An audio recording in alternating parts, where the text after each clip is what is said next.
సీతమ్మ బాధపడుతుందో రామయ్య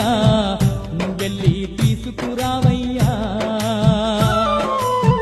లంకలో సీతమ్మ ఉందయ్యో రామయ్య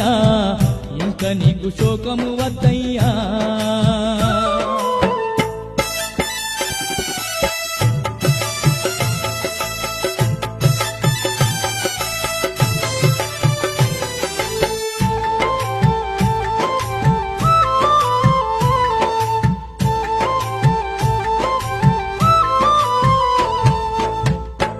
తల్లడిల్లిపోతుందయ్యా